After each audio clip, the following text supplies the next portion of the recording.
Bienvenido al Poder de la Prosperidad. Soy Edgar García y yo, Rodrigo González, donde hablaremos de todos los temas de crecimiento personal, para que si eres nini, dejes la casa de tus padres. Get out of here. Y si eres godín, te conviertas en slim. Mis queridos amigos, ya estamos de vuelta en este programa, El Poder de la Prosperidad. Un día más, carnal. Aquí estoy con mi carnal del alma, Rodrigo González. ¿Cómo estás, hermano? ¿Cómo te va ahora?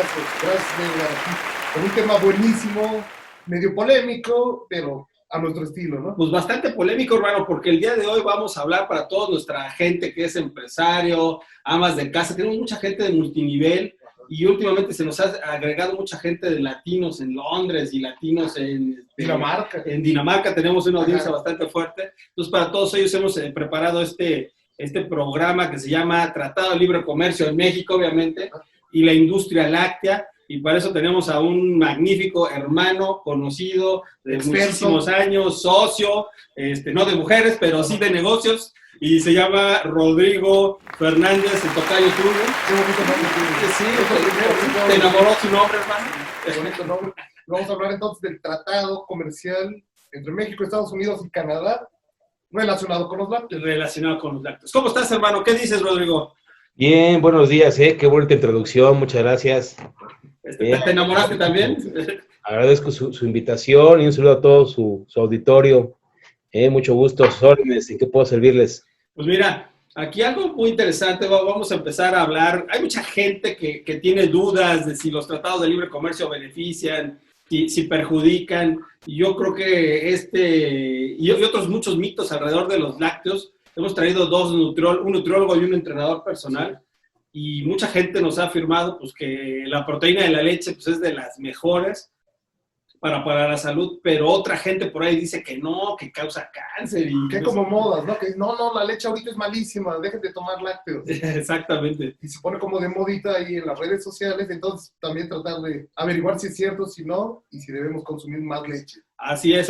Pero bueno, hermano, antes de empezar, cuéntanos, ¿tú cómo llegaste? ¿Hace cuánto llegaste? ¿Qué estudiaste para llegar a donde estás? ¿En dónde trabajas? Y yo creo que por eso deberíamos de empezar, ¿verdad? ¿En qué trabajas, hermano? Cuéntanos.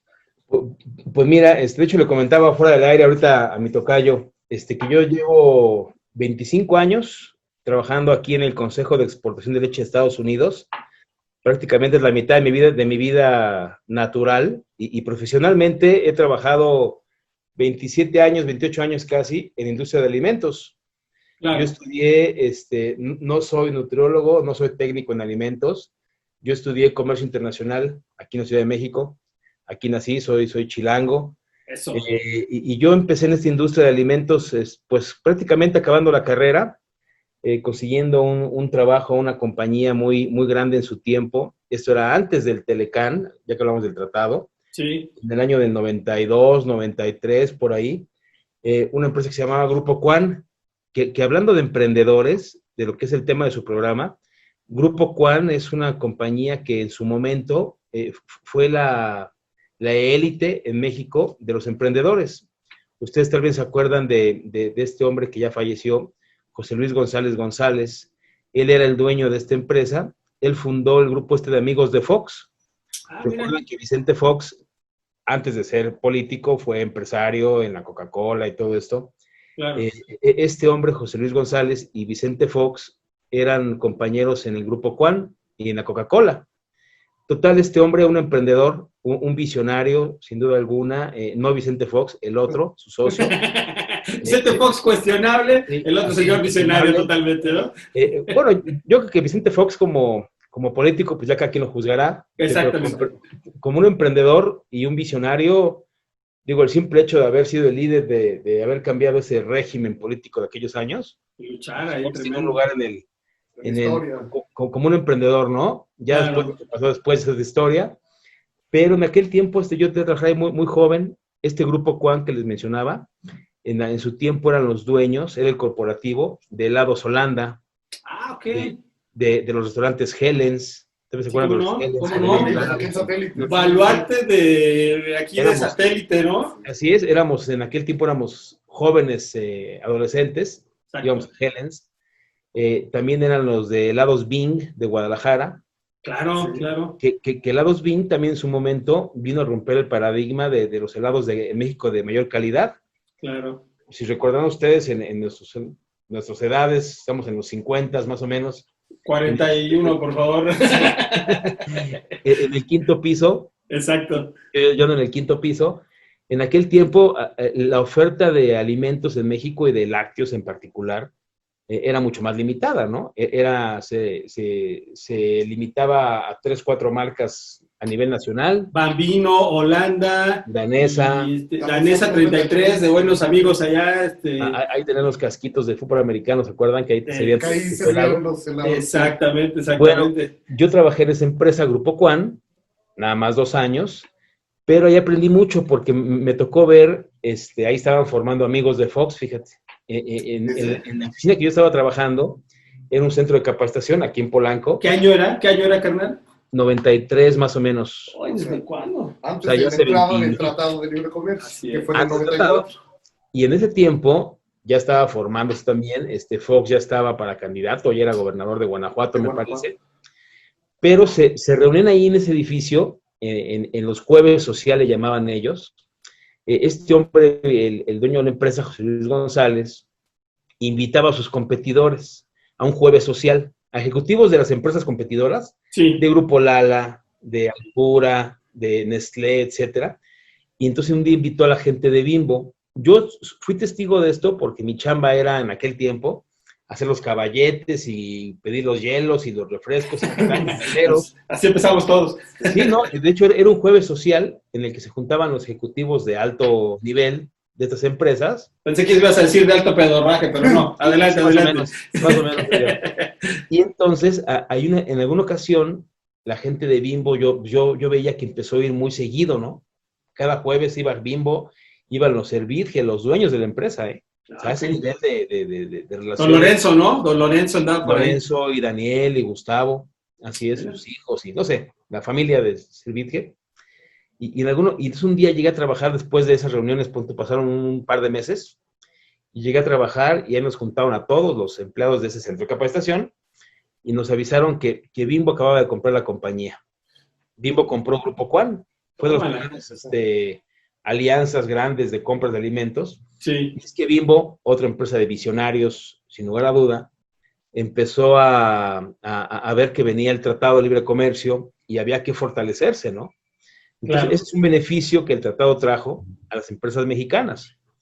Unirse, fortalecerse, ir preparando el camino para la competencia, porque ustedes recuerdan en aquellos años, Claro. la prensa y el medio, de negocios, y en el Vox Populi, se mencionaba cómo es posible que México se va a hacer socio de la principal potencia económica mundial. Nos van a arrasar, van a invadirnos de leche, de refrescos, de chocolates, de todo lo que tú quieras. Claro. Van a invadirnos y van a destruir el campo mexicano. Es lo que se pensaba, ¿eh? Claro. Y si hablamos de Bimbo, una compañía que depende del trigo y del maíz, y del chocolate, del cacao, del azúcar, sus productos, y no tiene el nivel de importancia que esto tenía en aquellos años, ¿no? Oye, hermano, pero una pregunta. Sí. Y yo me acuerdo de toda esta industria, y digo, pues, Rodrigo, no, ¿tú cuántos años tienes, Rodrigo? 42. No tan chavos, ¿no? Sí. Nosotros, yo tengo 47. Pero yo me acuerdo que la industria de todo lo que teníamos, en esa 33, pues lo teníamos ahí con los casquitos, sí. Como bien dices, Bing, que llegó a poner unas heladerías muy padres, recuerdo una aquí en Plaza Satélite, sí. Ahorita donde está... Plaza Satélite también. Exacto, pero ¿cuál era la calidad de los productos en ese entonces? Eso es algo muy interesante, porque tú recordarás, queríamos tenis, tenías que irte a Estados Unidos a comprar tenis, era muy diferente. Fayuca, ¿no? A la Fayuca, totalmente de acuerdo. Te deshacían en el agua como señorita Cometa, ¿no? Sí, ese es el punto, Edgar. Al llegar al Tratado de Libre Comercio, es donde quiero llegar. Sí. La industria mexicana, no nada más de alimentos, de textil y de tecnología y la que tú quieras, de artesanías y de servicios, hotelería, lo que sea, tuvo que mejorar para competir. Claro. Entonces, si antes del tratado, como mencioné, teníamos 3, 4 marcas de cada cosa, pues ¿cuál competencia, no? Claro. De hecho, el día de ayer tuve una reunión con Luis de la Calle, igual ustedes lo recuerdan a Luis de la Calle. Luis de la Calle es un economista mexicano muy reconocido, que en el tiempo del tratado, cuando se negoció en el 94, el primer tratado, el primer NAFTA, Luis era el subsecretario de Economía. A él le tocó esa negociación junto con el gobierno de Salinas y todo este tipo de personajes, pero Luis es un testigo clave de esta negociación. Él era el equivalente al día de hoy de MID o de la gente que negoció, ¿no? Y de Alfonso Guajardo, el actual tratado. Sí. Luis, y nos dijo Luis ayer en la reunión que tuvimos, hablando de si el NAFTA fue benéfico o no, el Telecán, decía, la respuesta está en un supermercado. Tú toma una foto y analízala de un pasillo de una bodega horrera, o una horrera, o una comercial mexicana, un gigante, un blanco, ¿no? De aquellos supermercados. Blanco, sí, abarata la vida, ¿no? Sí, ¿Cuál barato? sí, Más caro que exactamente. nada. O de un Sumesa, no sé, de aquellos años.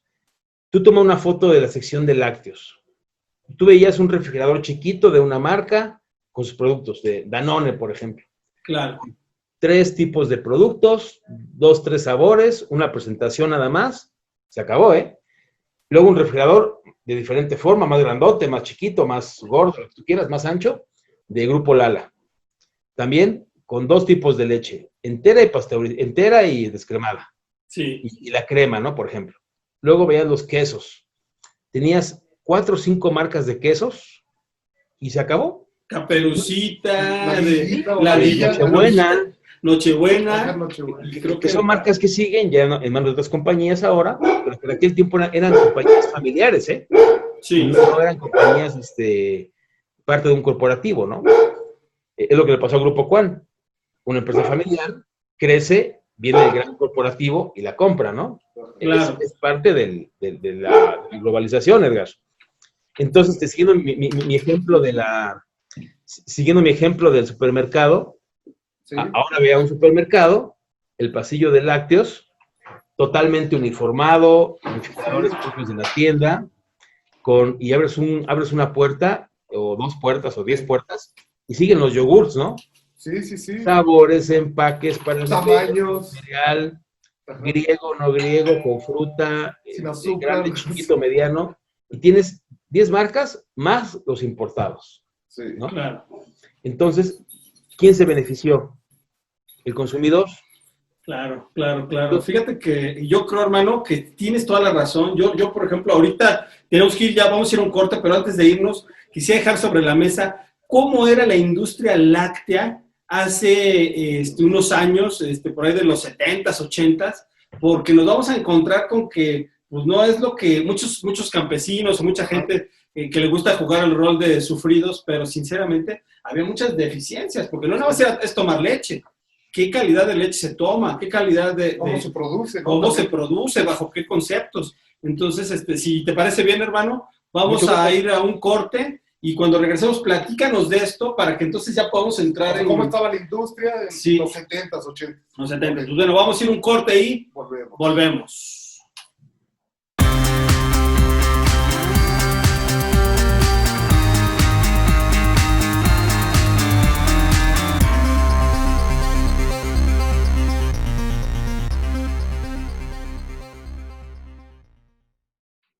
Amigos, estamos de vuelta en su programa El Poder de la Prosperidad con un tema bastante padre. Estoy aprendiendo muchas cosas que ya viví, pero bueno, tenemos un experto, Rodrigo Fernández. Así es. Y el tema es Tratado de Libre Comercio y Lácteos en México, ¿no? Así es, Rodrigo Fernández en estos momentos, amigos, es director del Consejo de Exportación de Lácteos de los Estados Unidos y una persona con 25, 27 años, a pesar de que se ve joven, te ves joven, hermano, 27 años de experiencia en lácteos, ya ha pasado por muchas ahí situaciones que le han dado experiencia positiva para poder hablar de estos temas. Y bueno, hablamos, nos fuimos en el tema, porque ya saben que aquí uno se va en este programa como gorda en tobogán. Estamos hablando de tu experiencia y de todo lo que habías vivido antes de que la industria, cómo era en los años 70, en los 80. Y entonces, ahorita, ¿dónde estás trabajando? ¿Qué haces? ¿Cuál es tu función? Sí, como te comentaba a ti, a mi tocayo, en el año 95, trabajando en este grupo Cuan que les decía, sí, también conocí a la gente de Häagen-Dazs, helados de Estados Unidos. Helados. Claro. Empezaban a llegar, ¿no? Empezaban a llegar, ya estaban ahí en algunas tiendas, pero en otro de estos jueves sociales en las que te comenté que iba la gente de Bimbo y de no sé quién, todo esto, en alguna ocasión invitaron a la gente de Häagen-Dazs, nos hicimos amigos yo personalmente de una gente ahí, una persona de Estados Unidos, de Häagen-Dazs, y a él le ofrecieron representar en México a este naciente consejo, asociación, que se llama US Dairy Export Council, que es una asociación que agrupa y representa a los productores de leche de Estados Unidos en toda la cuestión que tiene que ver para exportación. Una vez más, esto fue en el 94, como preparación, estaban preparando a la industria americana de Estados Unidos de lácteos a aprender a exportar y a competir en el mundo. Antes del tratado con México, Estados Unidos no exportaba casi nada de lácteos, y al día de hoy, 25 años después, es el tercer exportador a nivel mundial de lácteos. Entonces, esto te habla como una industria que era cerrada, muy enfocada a su mercado local, que no competía tampoco fuera de sus fronteras, y competir con Europa está pesado, Europa es Europa en lácteos, ¿no? Sigue siendo... Tiene mucha tradición, ¿no? De leche, de lácteos. El consumo allá de lácteos es fenomenal. Deja darles un dato muy rápido. Sí. En México se consumen per cápita como 4.5 kilos al año de queso. 4.5. No es nada, Sí, ¿no? No es nada. Estados Unidos está como en 18 kilos. Ay. Francia está como en 35. Entonces, ahí te das cuenta que es una cuestión cultural, el consumo de quesos, obviamente, o de lácteos. Claro. En Europa es más grande, ¿no? Obviamente somos países conquistados por europeos, en América, obviamente, Claro. y con esa influencia cultural. Entonces, poco a poquito hemos ido adoptando nuestras razas mestizas, eso de los conquistadores, ¿no? De los... Claro, no. América. Y por mucho tiempo yo creo que para nosotros la comida gourmet era muy europea, ¿no? Muy española, la paella, todo ese tipo de... Las carnes frías. Las carnes frías. Mira, Edgar, en el caso de lácteos, todo tiene un porqué, ¿no? Claro. Si tú un día revisas por curiosidad, ¿cuántos años tiene una compañía como Nestlé, de origen suizo, o Danone francés? Claro. En México, te espantas, Nestlé va por los 100 años en México, cerca de... Sí. Wow. Mi mamá trabajó en Nestlé de joven, en los años 50, por ahí. Wow. Entonces, no tengo el dato exacto, pero sí que Nestlé pronto va a cumplir 100 años. Danone, pues más de 50. Fácil. Y esto te habla que son dos empresas europeas que llegaron a México a invertir en México, a comprar leche mexicana de ganaderos mexicanos, y obviamente su producto que ellos ofrecen, su yogurt, era estilo europeo, claro, no estilo norteamericano, ¿no? De Estados Unidos. Entonces, México, la cultura de consumo de lácteos en México, en las clases medias principalmente, porque también hay que tomar en cuenta algo, ¿no? La proteína de la leche es una proteína cara. Claro. No es una proteína que va a ciertos sectores de la economía, ¿no?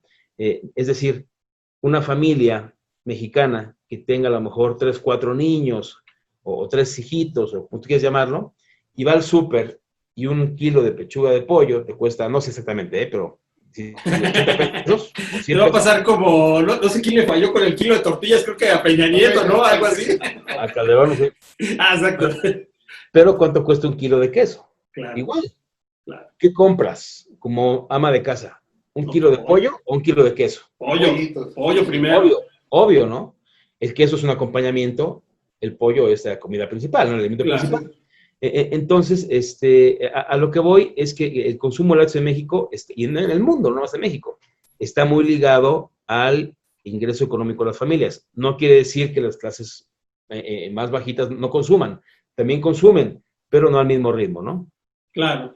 No, bueno, me parece importante. Pero entonces, donde tú trabajas, al representar a los lecheros, los ganaderos, obviamente velas por sus intereses de la exportación, cuestiones de calidad, todo esto, me imagino.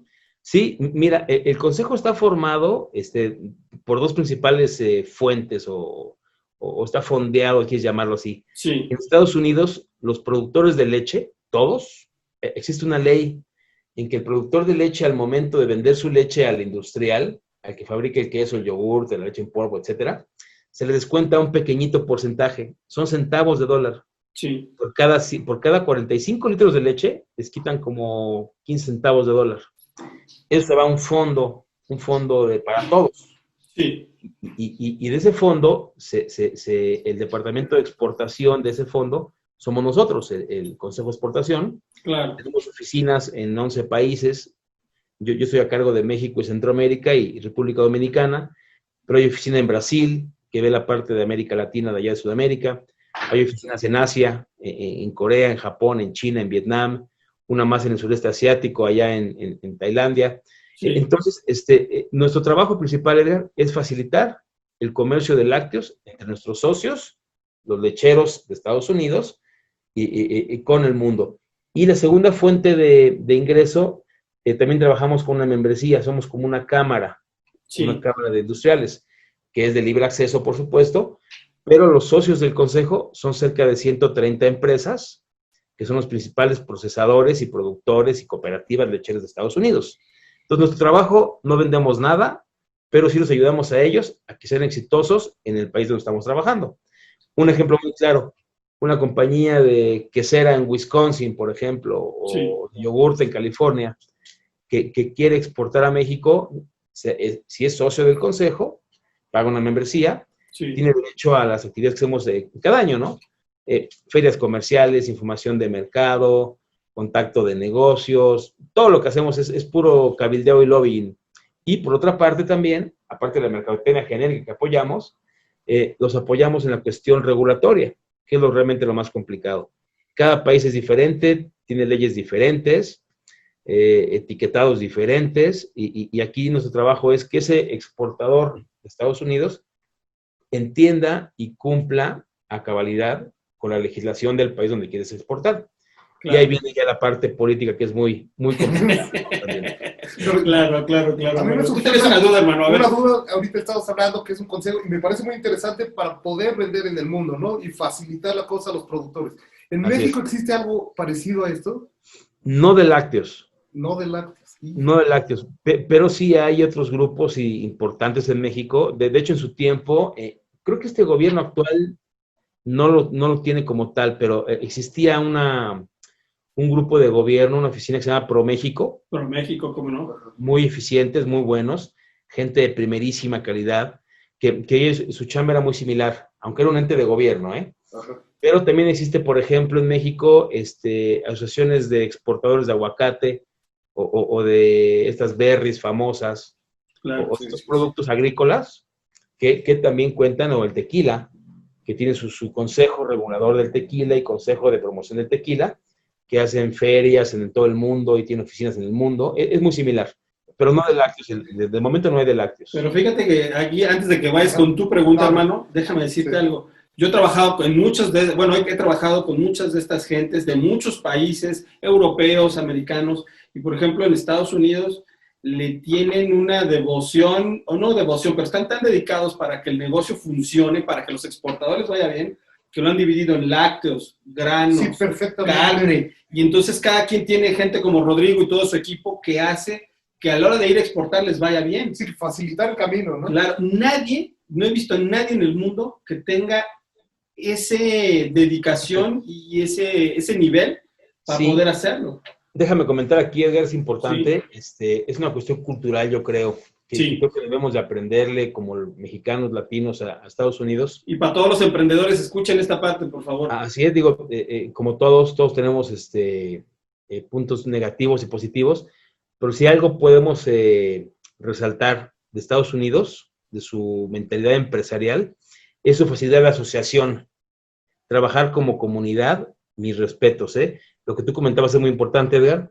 En nuestro grupo, los socios, hay productores de leche, hay industriales o procesadores, hay transportistas, hay brokers o traders, y ellos, créeme que en su día a día se la pasan negociando, discutiendo, peleándose. Pero al momento de exportar... Peleándose entre ellos, ¿no? Ajá, y que el precio y dame más y lo que tú quieras, natural de cualquier mercado. Sí, claro. Pero al momento de exportar, se fija un objetivo y van como gremio. Ay. Es algo que debemos aprender como mexicanos. Aquí en México somos muy antigremiales, aunque existe en México también, por ejemplo, el CNA, que es el Consejo Agropecuario, es una asociación de primerísimo nivel, o la Canilec, o la Cámara de la Industria de la Carne, etcétera, lo que tú quieras llamarle, que son grupos similares, pero siempre yo creo que tenemos la desunión en nuestro país, como México, creo que ha sido un factor determinante comparándose con otros grupos, ¿no? Otros países. Claro, claro. Sí. Ay, Así qué es. triste. Qué Bueno, triste. qué triste, pero qué bueno aprenderlo ahorita. Yo creo que muy- eso es un punto muy importante. Y Pero con esto aparte, Ajá. Rodrigo, hemos aprendido la lección. Sí. México cada día es un país, independientemente de los gobiernos que nos vayan tocando, la industria de alimentos en México, una vez más, al día de hoy, 2020, contra el 95 o más atrás, otra historia, ¿eh? Es un mundo La diferente. industria nacional, sí, es cierto, ha habido bajas y altas como todo, luces y sombras, pero yo te puedo asegurar que la industria formal de alimentos mexicana compite sin ningún problema con cualquier país del mundo, ¿eh?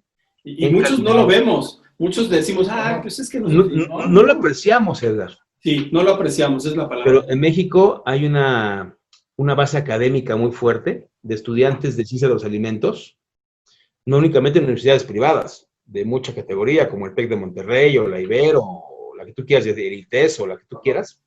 Hay también una academia pública de muy buena calidad. En México, los ingenieros en alimentos son muy reconocidos por su calidad, en todo el mundo. Hay técnicos queseros, de chocolates, de sabores, de fragancias, etcétera, pero de primerísimo mundo, y eso ha hecho también que no se mejore, ¿no? Claro, Y claro. te decía, ¿no? Esta competencia que trajo el Telecán vino a ayudar a todo mundo, al consumidor final. Hay bajas, como decía, ¿no? Sí. Claro, claro. Pero ¿tú crees que son mayores los beneficios que Sí, por mucho. los problemas desde el 94 para acá? Sí, yo creo que sí, porque no perdamos el enfoque que esta compañía de alimentos que inicia en el campo con un agricultor que sembró maíz o tiene una vaca para leche, etcétera, es toda una cadena de valor muy, muy grande, ¿eh? De ahí pasa al acopiador de leche, luego al que la procesa, luego al que la empaca, luego al que la mercadea, etcétera, y todo va en beneficio del consumidor final.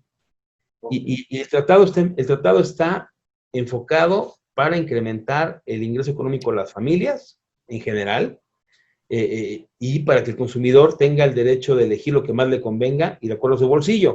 Claro. Hay bajas, como decíamos, Tocayo. Y no es por el tratado, en mi opinión personal, es parte de la globalización en general. Claro, Yo creo que el mundo se ha globalizado, encuentras, y el pequeñito pues está más indefenso, ¿verdad?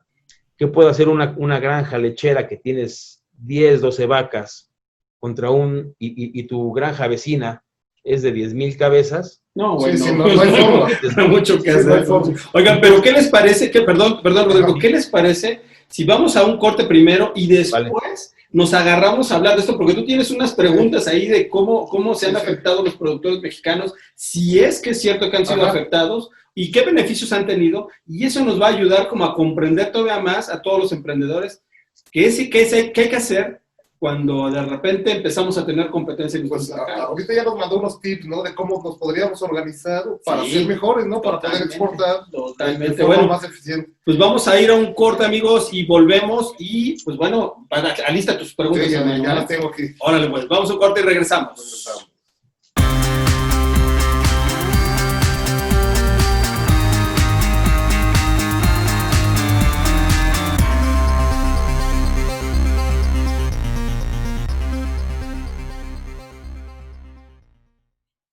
Mis queridos amigos, estamos ya de vuelta en este programa El Poder de la Prosperidad, hoy hablando de un tema bastante interesante para todos los emprendedores, toda la gente que tiene mucho pues, negocios y demás. Estamos hablando de la industria, el Tratado de Libre Comercio y la industria láctea, y estábamos antes de irnos un corte hablando de algo muy, muy padre acerca de que pues, los pequeños sufren ante los, no los pueden como conglomerados. competir, ¿no? Contra los grandes empresarios. Así es, no pueden competir, pero parece que no es algo que no más le haya pasado, o no sé si le pasó aquí en México cuando llegó toda esta industria, que no nada más es de Estados Unidos, de Europa, de Australia, de Nueva Zelanda, que tienen industrias lácteas impresionantes.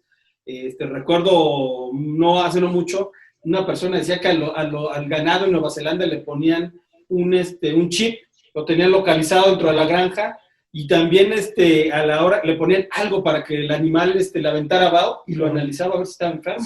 Si salía algo, mandaban a alguien para que lo revisara. Entonces, hay industrias lácteas muy, muy sofisticadas y de todo tipo, y hay otras que pues se han quedado atrás. Y antes de irnos al corte platicábamos precisamente de eso, de que había mucha industria, muchas granjas pequeñas que no podían competir. No podían competir y que tronaban. ¿Cuál era el índice de eso, Rodrigo? Cuéntanos. Mira, para poner un poquito el contexto, es como mencionamos, ¿no? Siempre en todos los acuerdos comerciales y todo esto, pues hay ganadores y perdedores. Eso es, si tú le preguntas a un productor de aguacate en México, o un productor de mango, o de otro producto que eres exitoso exportando, pregunta si le gusta el tratado, lo ama, lo adora. Si le preguntas a un productor en el cual eres deficitario, pues no le gusta tanto el tratado. Hay que partir de la base que México es un buen productor de leche, ¿eh? México está en el top 10 mundial de productores de leche a nivel mundial, pero todo es dependiendo de tu condición interna, ¿no? México únicamente produce el 70% aproximadamente de la demanda nacional. El 30% tiene que complementarlo de importaciones de Estados Unidos, de Europa, de Sudamérica, de Nueva Zelanda, de Australia, etc. Entonces, ese 30% del mercado de importación es una competencia, pero también es una complementariedad. Si tú quitas de tajo ese 30% del mercado, va a haber escasez, el precio se irá a las nubes, carísimo, y la industria nacional no está con la infraestructura para cubrir ese déficit. Un dato bien importante y bien interesante, México, antes del tratado del 94, 95, producía anualmente, datos cerrados, más o menos como 7,000 millones de litros de leche al día. 7 billones en inglés, ¿no? En Estados Unidos, sí.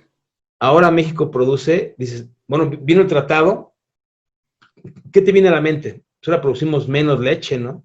Ya hay mucha competencia. No, equivocación.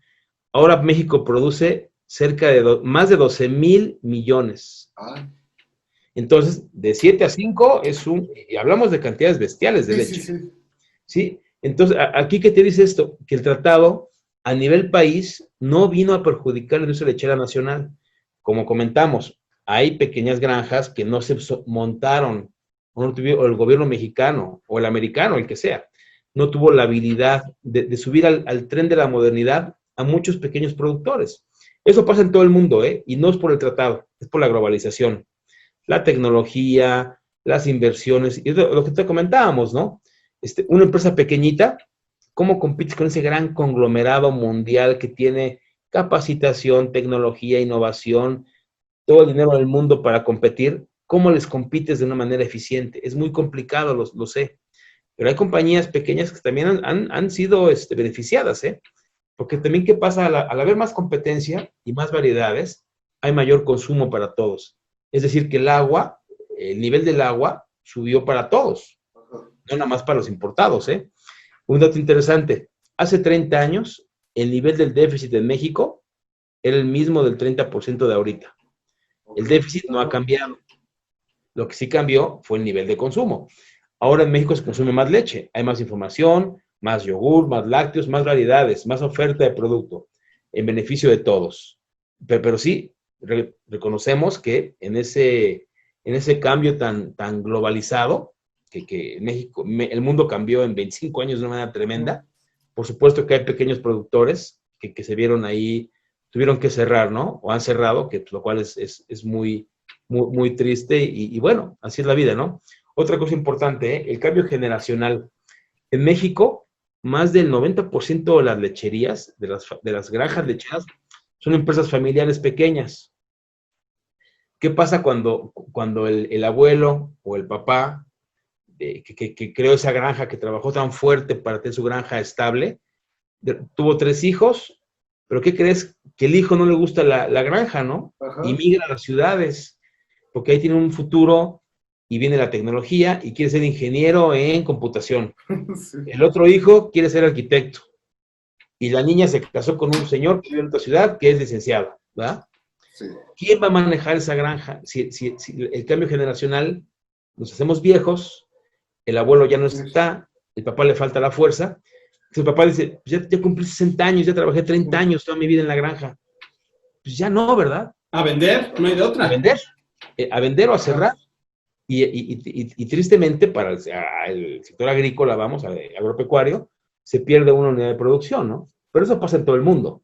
En Estados Unidos, por ejemplo, hay campañas bien fuertes del Departamento de Agricultura de Estados Unidos para crear jóvenes ganaderos, jóvenes granjeros, para tratar de que esas familias se queden en sus pueblos de origen y no tengan que emigrar a las ciudades en busca de una vida mejor o de una educación diferente. Ese es también un punto muy interesante, ¿no? Yo creo que hay que tomarlo en cuenta.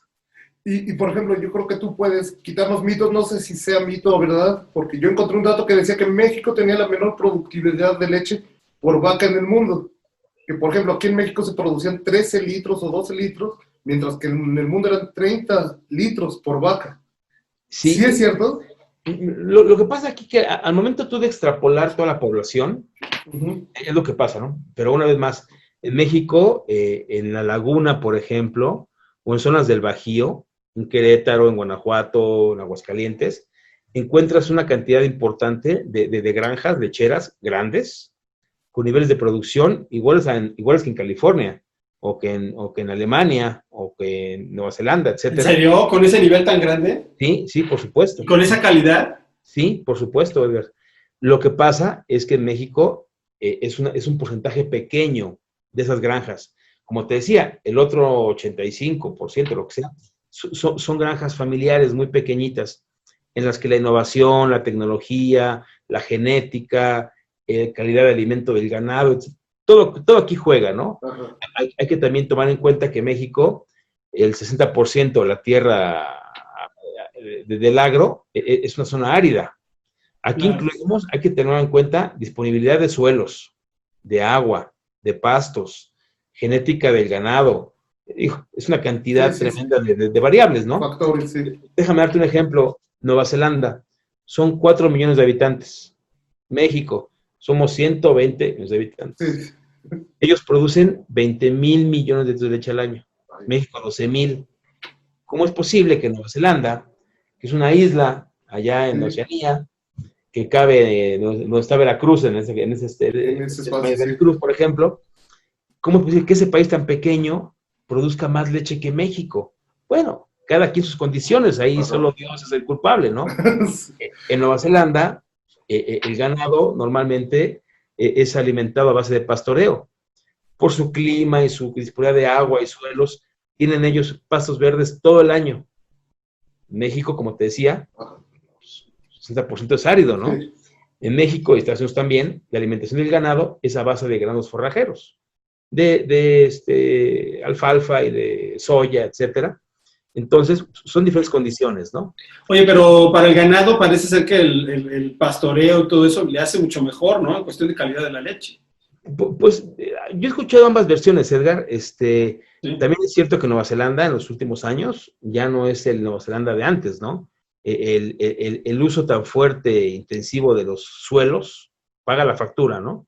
Y eso ha ido cambiando un poquito y también Nueva Zelanda ya está también alimentando ganado de otra manera también porque así es el mundo y así el mundo va cambiando, ¿no?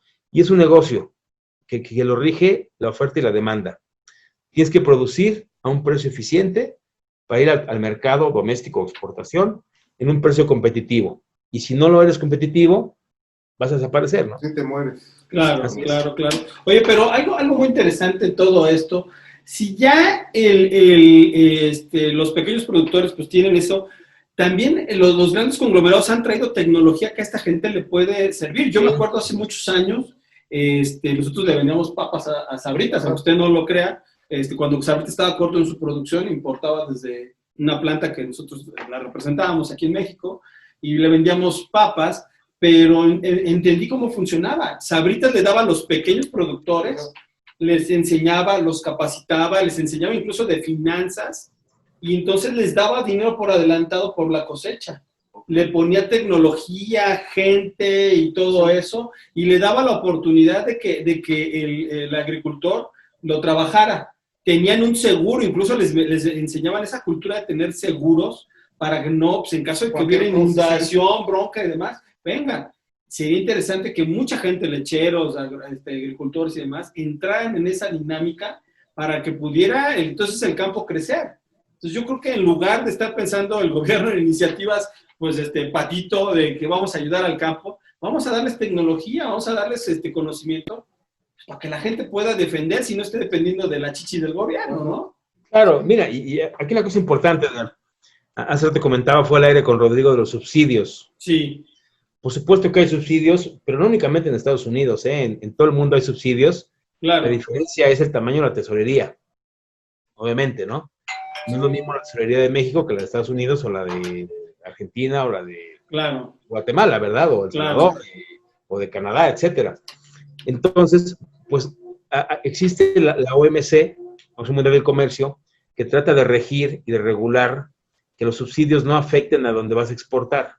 En el caso de México, desde hace ya muchísimos años, más de 15 años tal vez, por ahí, no recuerdo exactamente bien, Estados Unidos, todo lo que exporta a México viene sin subsidio de exportación. No hay ese apoyo, ¿eh? En México, por otra parte, y muy respetable y una labor social muy importante, es el tema de Liconza. Claro. Liconza, como ustedes saben, es un programa social mexicano de abasto de leche a las zonas rurales y más pobres del país. Es un programa que, mis respetos, tiene una operación Liconza, una logística que impresionante. Es una agencia estatal que se dedica a proveer de leche a las familias más pobres de México. Llegan ellos diario a cerca de 6 millones de personas. Oye, pero también hablábamos con un nutriólogo y le decíamos, oye, pues es que la leche que compra Liconza, pues no es leche de baja calidad, es de lo mejor que hay en el mercado. Fíjate que muchos años Liconza, porque así estaba creada, sí. Liconza, su objetivo era ese, el proveer la mejor leche posible de la calidad posible a la gente más pobre de México. Claro. Una labor loable, admirable, por supuesto. Ya si después se politiza o no es otra historia. Ese es otro asunto. Pero darle a un niño en Oaxaca o en donde tú quieras acceso a la leche a un precio razonable, súper barato, subsidiado, es buenísimo, ¿no? Claro. Liconza durante muchos años, su principal fuente de abasto de leche era leche importada. Leche en polvo importada de Estados Unidos, de Europa, de donde tú quieras. Leche de primera calidad, Eso me consta. Con los años, Liconza fue cambiando un poquito su forma de funcionar y ya al día de hoy Liconza, gran parte de su proveeduría de esa leche es en base a lecheros mexicanos, pequeños, la gran mayoría, lo que es muy bueno, y a un precio también subsidiado. Como te decía, subsidios hay en todos lados. Claro. Si en el mercado de la leche, muy rápido este punto, la leche en el campo está a 6 pesos, Liconza compra a 8.20, dándole un mejor precio a ese ganadero nacional, a 8.20, 7.80. Eso es bueno. Sí, es un subsidio, y es válido, Es válido, es válido. En Estados Unidos, por ejemplo, no existe un Liconza de Estados Unidos. Ya quisieran tener uno. En serio, ya lo quisieran tener. Claro. Porque la compra de Liconza anual representa cerca del 6-7% de la producción nacional de México. Entonces es un apoyo muy importante, muy respetable, que después tristemente se puede politizar o no, es diferente, pero la cuestión del negocio de Liconza, muy respetable y muy bueno. Oye, hermano, pero muchísimos ganaderos. ¿Cuánta leche en México tiene calidad como para competir mundialmente? ¿Cuánta leche en realidad? ¿Tienes idea? Es un poco difícil saberlo, Edgar, porque como te comentabas anteriormente, yo creo que leche de calidad premium, buena, regular, mala, hay en todos lados. Claro. No es privativo de un país, ni mucho menos. Yo creo que las políticas públicas de gobierno, poniendo la normalización, la regulación, estándares de calidad, etcétera, ha ayudado mucho a que México, la leche que se produce en México es de buena calidad, sin ninguna duda. Recordemos que la leche en su 87% es agua. Claro. Agua de la propia vaca, ¿no? La calidad de la leche está en su proteína, en su grasa y en su lactosa. Claro. que es la composición natural de la leche. Entonces, obviamente una leche con un nivel de proteína alto, pues es de más calidad. Claro. Porque más de alto es calidad, ¿no? Es lo que realmente él valora la leche. Entonces, es un poco difícil contestar la pregunta, pues te puedo decir que la leche que se comercializa en México, nacional e importada, es de calidad, sin lugar a duda. Perfecto. Una calidad buena hacia arriba, estándar, sin lugar a duda. Hay productos que están muy mal, que se ostentan o se venden o se etiquetan como lácteo, que no tiene 100% leche. Sí, Yo no sí, critico eso porque hay mercados para todos. Recordemos que en México un porcentaje bien importante de la población tristemente vive en ingreso bajo de pobreza. Así es. Entonces, si un queso 100% hecho de leche te cuesta 130 pesos en el súper, hay queso, no, perdón, me equivoqué, hay productos lácteos con origen lácteo que no se debe llamar queso, nada más queso debe ser el que tiene ciertas características, o leche, etcétera, pero eso no quiere decir que el otro producto es malo, ¿eh? Es un producto diferente, que también tiene leche, claro, no tal vez al 100% como el de al lado del otro que es 100% leche, pero es un producto que llega y cumple una función social importantísima, ¿eh? Okay. Claro. Fíjate que hay normas y hay regulaciones para esto, y aquí la cosa es nada más que se respete, ¿no? Claro, fíjate que algo que a lo que quiero ir, ahorita vamos, ya tenemos que ir a un corte, pero antes de irnos quiero que, por favor, platiquemos ahorita al regresar precisamente de eso. Hay normas, pero luego esas normas son un poco manchadas, ¿no? Por ejemplo, el nuevo etiquetado, las nuevas normas de producción de leche, a veces, pues, son regulaciones que dices, hijo, número uno, algo que a mí me causa mucho problema es los quesos esos nuevos a base de harina de amaranto con grasa vegetal, que se venden como quesos y que no son quesos. Y número dos, ¿cómo es posible que una Coca-Cola tenga unos íconos que se han promocionado mucho y que han salido mucha gente de izquierda elevada y todo eso, diciendo altos en azúcares y demás? ¿Y cómo es posible que un queso con las propiedades alimenticias que tiene vaya a entrar a competir, pues a ver quién tiene más calorías, más grasa, más sal, contra un refresco que no tiene ningún valor alimenticio? Entonces, ¿qué te parece si nos hablas de eso regresando del corte, hermano? Con mucho gusto. Okay. Cuéntanos un corte. Bien, regresamos. Eso, así que se vea que te quieres ir un corte. Adiós. Adiós.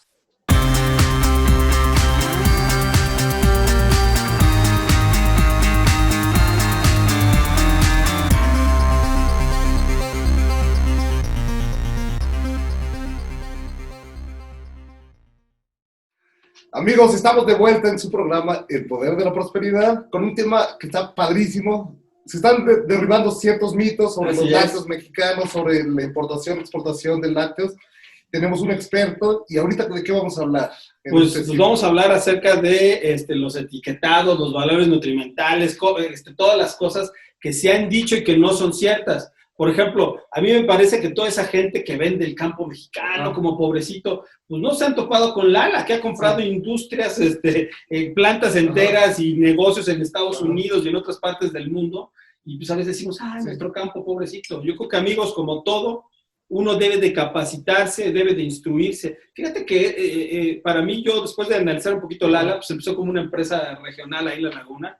Pues llegó a tener un tipo que fue compañero mío en Walmart, Scott Drank, llegó a ser el presidente del grupo Lala. Entonces, ya no es el campo mexicano con el burrito. Podemos, yo creo que como mexicanos, tener opciones más fuertes y debemos de verlos con admiración para poder crecer de una forma similar, ¿no? Y ahora, sobre los etiquetados. Puta madre, ahora sí.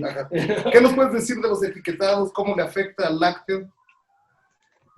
Pues mira, primero señalar que como grupo de empresas de Estados Unidos de lácteos, estamos totalmente y compartimos con México, con el gobierno mexicano, la preocupación que hay, que existe y que ha habido siempre de la cuestión nutrimental y que la gente no sea engañada al momento de comprar un producto. Eso lo compartimos perfectamente bien.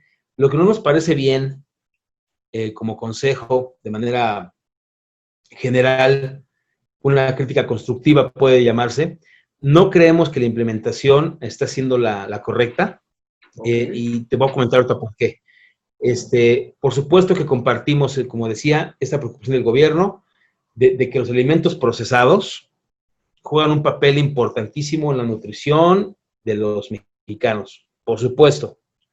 Pero yo creo que no se han visto últimamente ustedes, en Oaxaca, por ejemplo, o en otros debates ahí de gobierno en etiquetado, se está culpando a la ingesta o a la alimentación de productos procesados de todas las culpas hasta el COVID, ya se lo achacaron, ¿no? Sí, salió a decir. Hay problemas de obesidad, de hipertensión, de diabetes, pero yo creo que todo está en la forma de la educación, por supuesto, que debe venir desde casa, pero también pública, en las escuelas, y el gobierno debe de tener una política pública de información real, que realmente el gobierno nos ayude con los consumidores a decidir lo que queremos. Yo veo muy mal que cualquier tipo de prohibición, para mí es errónea. No pueden decirle a un niño, te prohíbo que comas estos papitas o este pastelito, porque tiene mucho azúcar. No, señor, por ahí no va. Enséñalo a comerlo, enséñalo a comer eso también, acompañado de una dieta diferente. Es como si quisieras prohibir, ¿sabes qué? Hay que prohibir traer, no sé, las llantas o la gasolina porque que se contaminan. No, claro que no. Otra cuestión, Edgar, yo sé que la crítica va muy fuerte del gobierno. De hecho, le llamó este hombre veneno embotellado a los refrescos de cola. Ajá. Para mí se me hace una barbaridad, ¿eh? Oye, si en comunidades, hablando de Oaxaca, que está prohibiéndose por allá este tipo de consumo de niños, comunidades alejadas y en ciudades no hay agua potable, ¿quién es el encargado de proveer esa agua potable al país? El gobierno, ¿no? Ajá, sí, el gobierno. Sí. Entonces, antes de que prohíbas, dota de bebederos públicos, de agua potable, a buen precio, en las escuelas, digo, en México, ¿quién se siente con la confianza, con todo respeto lo digo, de abrir la llave corriente de tu casa y tomar agua del grifo? Nadie. Prácticamente nadie, ¿no? Sí. No, pues podría ser mortal en algunos casos, ¿eh? Y la gente que lo hace es por necesidad. Entonces, ¿qué pasa? Si trabajas trabajas en tu día, te tomas un refresco o dos, no sé. Ajá. Sí. Si no hay agua, ¿qué quiere que haga el gobierno, no? ¿Por qué a ese lugar tan extremo sí llega la compañía que vende los refrescos y no llega el agua potable? Exactamente. Mejor preguntémonos eso, ¿no? Sí. Otra cosa importante. Yo no digo que en exceso todo es malo, todo. Pero también una cosa importante, dices, el mensaje aquí de los nutriólogos es dieta balanceada. Buenísimo, estamos de acuerdo. Sí. Pero una dieta balanceada con un país donde tenemos 50 millones de gente viviendo en niveles de pobreza, no va a comprarse verduras, frutas, otro. Oye, si tengo la bolsa... Salmón, te fuiste muy arriba. No, pues es que es verdad, ¿no? Oye, pero es muy triste, ¿no? Si en la bolsa nada más tiene esta persona, el consumidor, 20 pesos, exactamente. ¿qué te alcanza? O 50 pesos. Pues te alcanza, sí, para un refresco de cola, o un jugo embotellado, o unos frijoles procesados. Claro. Y un pastelito, o unos panquecitos, lo que sea, ¿no? Claro. Que te voy a decir algo, Rodrigo. Aquí tuvimos un nutriólogo y nos decía, aún así, con los poco dinero que tienes, si tienes educación, vas a buscar alimentos de mayor calidad para consumir. Totalmente de acuerdo. No te vas a ir al gansito, ¿no? Que ya es pura grasa vegetal. Sí, pero tampoco satanizar al gansito, ¿no? Decir, bueno, llevo una alimentación buena, luego me puedo comer mi gansito y no pasa nada. Un taquito de pastor, lo que sea. Ese es mi punto, tocayo. Tratar de balancear lo más que puedas, sí. a la medida de tu ingreso económico, pero yo creo que debe haber una campaña de educación del gobierno, federal, estatal, municipal, etcétera, y también la industria de alimentos, también es corresponsable de todo, por supuesto, pero no es el culpable, no es el dedo ahí flamígero de este gobierno actual, con todo respeto lo digo, que le están echando la culpa al fabricante de alimentos procesados de todo. Yo escuché ya tristemente, por el COVID, que en México hay muchos muertos de COVID por culpa de los fabricantes de alimentos. Tampoco, Ajá, sí, ese punto no lo comparto. Claro. En el tema nuestro de los lácteos y de la regulación de nuevo etiquetado, por supuesto, qué bueno que hay un nuevo etiquetado, que es una modificación, El etiquetado ya estaba desde hace muchos años. Esta norma 051 famosa de etiquetado. Claro, tiene desde mucho antes, creo que del Tratado de Libre Comercio, ¿no? Sí, creo que sí. Luego se ha ido modificando. Se ha hecho más estricta.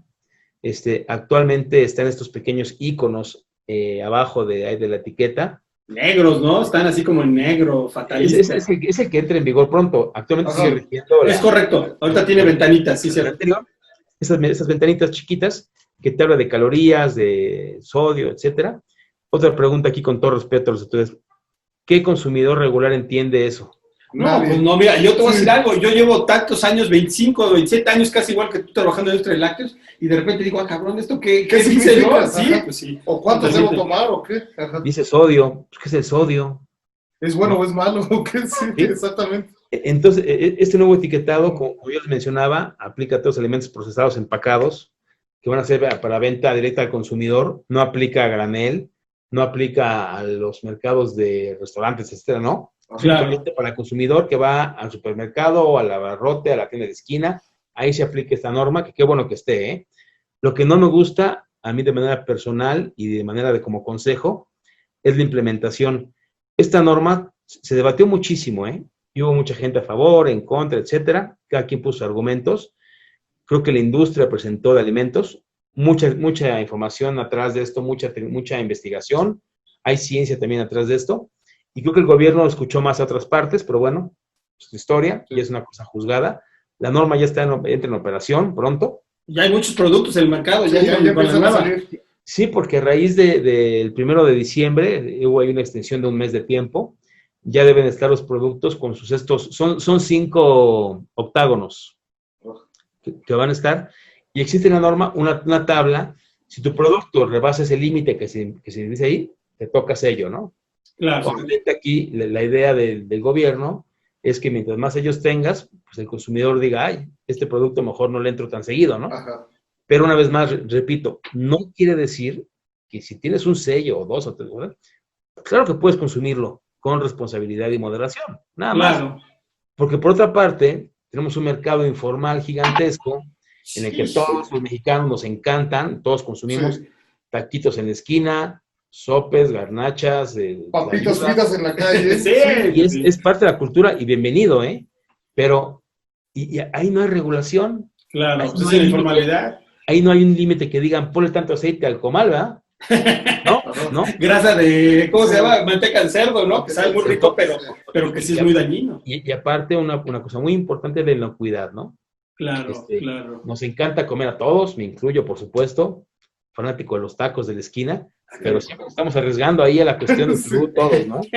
Entonces, Sí, por supuesto que es más sano o más limpio, inocuo consumir un producto empacado, yo creo, ¿no? Claro. Todas estas historias, ese es de cada quien. Y les comentaba, son 5 sellos que están ahí, 5 octágonos, que va a depender si tú tienes 1, 2, 3, 4 o los 5, depende del tipo de producto, ¿no? Y lo que están ahí tasando o midiendo es el nivel de energía. Si rebasas el nivel de energía, Calorías. el sello de exceso de calorías. Ajá. Hay 2 de grasa saturada y grasas trans. Si las rebasas el límite, te toca sello, ¿no? Ajá. Azúcares y sodio. ¿Qué es el sodio? Es la sal, ¿no? Entonces, Claro. ahí cada producto pues, va a tener que... Hay compañías reformulando para evitar caer en los sellos, muy válido, por supuesto, también. Claro. Puede ser una mejora de producto, puede ser, ¿no? Yo no lo sé, ¿no? No soy técnico de alimentos. Ah. Lo que no me gusta es que en plena pandemia, Sí, en México, en febrero 28, y el gobierno no tuvo la sensibilidad de extender más tiempo al día de hoy, lo puede hacer mañana, ojalá lo haga. La industria igual está sufriendo los efectos del COVID, como todos. Claro. El consumo de todos ha ido hacia abajo. Hay muchísima gente cayendo en desempleo, muchísimos. Entonces, y aparte ahorita te pueden hacer un cambio tan fuerte de etiquetado. Qué bueno Que que cuesta mucho dinero. O sea, mira, la gente diría, pues Sí. cámbienlo. Pero imagínate, bueno, los que conocemos de esto, tienes una máquina que está sellando, empaquetando y demás. Si tienes en stock rollos, tienes que tirarlos Sí. a la basura. Tienes que traer el nuevo rollo, que tenga Imprimir nuevo. nuevo, a tener el stock, sacarlo, pagar una constancia de verificación para que alguien la revise y que esté cumpliendo. Sí, Entonces es un gastazo eso. así es. Aquí mi crítica va a eso. El gobierno sabe por qué lo hace, muy respetable, pero yo creo que debieron haber dado mínimo 1 año para que sea una atención gradual. Creo que con lo del problema del COVID y ahora que están ahí como culpando a la industria de alimentos y aplicando esto tan a rajatabla y creo que no era el momento adecuado. Pero bueno, Sí.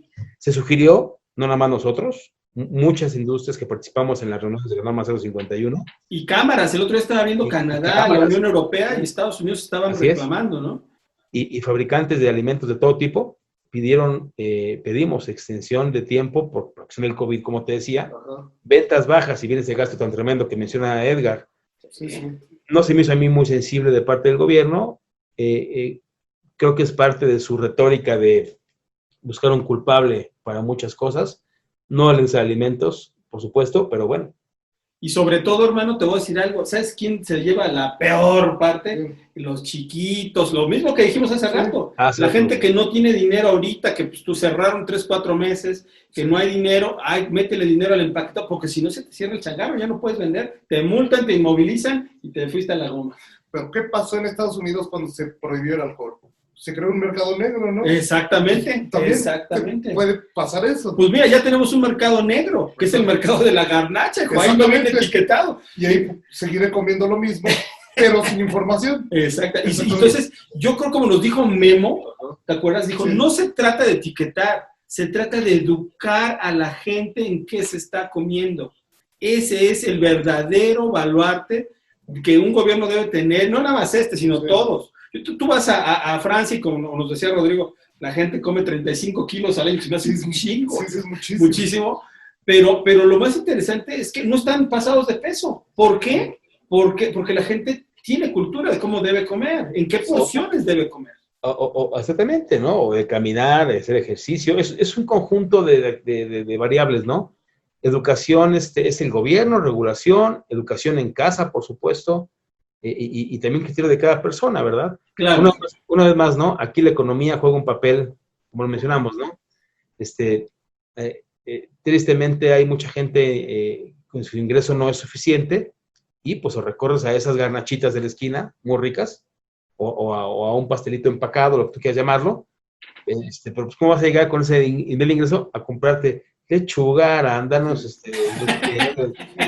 Queso cottage, ¿no? el salmón? Digo, Sí. eso es una realidad también, ¿no? Pero ¿sabes qué, hermano? Puedes comprarte un platanito.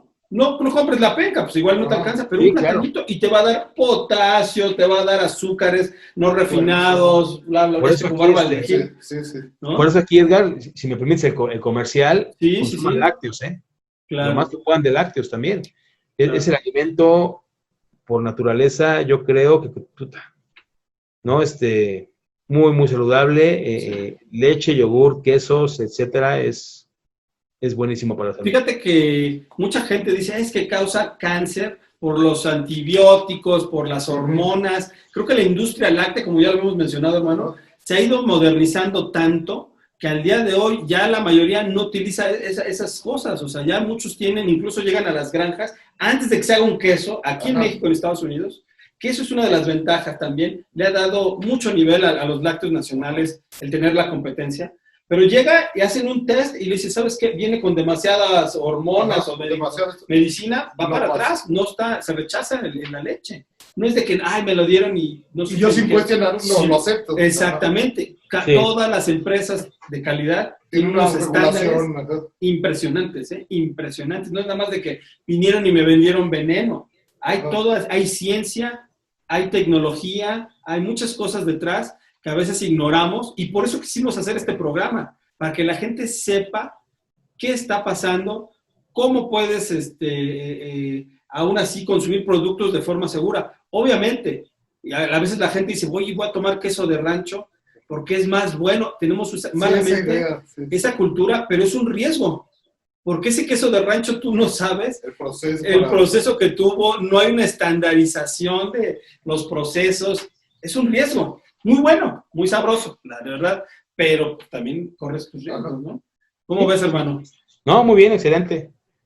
¿Y cómo les ha afectado a la industria de los lácteos las nuevas leches como de nuez, de soya, de... Ay, no me menciones esos hijos de perra. Digo, a esos muchachos. ¿Sí les ha afectado mucho? No tanto, por supuesto que es igual como comentaba yo hace rato, ¿no? La libertad es padrísimo tener o vivir en un país con libertad de elección, ¿no? Entonces es muy respetable quien consuma eso. Hay doctores que lo sugieren, cada quien. pero pues yo creo que está mal llamarle leche a la bebida de coco o de arroz, ¿no? Ajá. Tienen más azúcar, gomas. Yo nunca he visto un arroz con ubres, ¿no? O O como las ordeñan, ¿no? A las nueces. Así es, ¿no? Sí, entonces yo creo que está bien, es viable, es una competencia sana, pero que la llamen lo que es nada más, ¿no? Una bebida a base de soya o de coco o de arroz, bien. No nos gusta que compitan con la leche de Anaquel, porque no es el mismo producto, lo pongan más por allá, Claro. otra sección. Pero bueno, es competencia, pero no nos ha tocado como parte importante del sector de consumo de leche, no. Lo que nos compite más fuerte como bebida, obviamente, es que aquí una cuestión, la leche fluida para tomar en México se considera una bebida en lugar de un alimento. Es erróneo eso. Sí. Debe ser un alimento, no una bebida. Entonces se considera una bebida que compite con sodas, aguas carbonatadas, jugos, estas bebidas de soya, de lo que tú quieras, todo esto. Entonces ahí la competencia sí es muy dura, muy ruda, en la parte de bebidas. Claro. Pero ojalá fuera, es diferente. Yo lo veo como un alimento, ¿no? No una Sí, bebida. pero yo creo que la mayoría lo vemos como, no, es una bebida. O sea, Sí. ¿qué me he hecho? ¿Mi coca o mi leche? Ah, mi leche.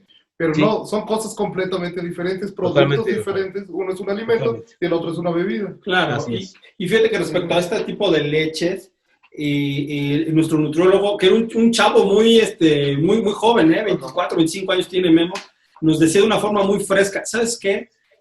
Yo fui gordito, no me gustaba ser gordito, dice, pero sinceramente yo prefiero un buen vaso de leche a una bebida que está cargada de azúcar, de conservadores y de muchas cosas. Entonces, pues es así como funciona en nuestra industria. Y bueno, yo creo que lo más importante es que usted como cliente sepa qué se está llevando a la boca. Pero con información, ¿no? Con información. Exactamente, yo creo que es lo importante. No con hechicerías, ¿no? Y yo no sé mucho de cosas científicas, pero mi mamá me dijo, la leche es saludable y yo le creo. Así es, pues bueno, mira, pues es una función materna, desde ahí viene ese tipo de cosas, ¿no? Desde que es una función que tiene el cuerpo natural, a lo mejor jamás será reemplazada por leche de vaca, de otro animal, Ajá. pero al final tiene también un estándar muy valor alto de nutritivo. nutrición. Pues bueno, amigos, pues qué interesante. Rodrigo, ¿con qué quieres cerrar? ¿Qué nos quieres decir acerca de todo lo que hemos platicado? No, pues nada más un mensaje a su auditorio de que sientan la confianza de cuando van al supermercado o van a la tienda de su preferencia, de la esquina, lo que sea, y que vean un producto mexicano o importado lácteo, desde una leche condensada, evaporada, un yogurt, una mantequilla, esos canales formales actuales, tengan la confianza que es un producto de buena calidad, no tengo duda. Habrá un gran porcentaje que es hecho con leche mexicana, buenísimo. Un porcentaje es hecho con ingredientes importados, lácteos, por supuesto. De alta calidad, normalmente. De alta calidad, por supuesto. Vean sus etiquetas, revísenlas, chequen lo que tienen, lo que están comiendo. Y yo creo que más que checar esos octágonos, está bien que estén ahí, la lista de ingredientes es básica, ¿no? Claro. Siempre el primer ingrediente que está listado en esa lista es el que tiene mayor composición.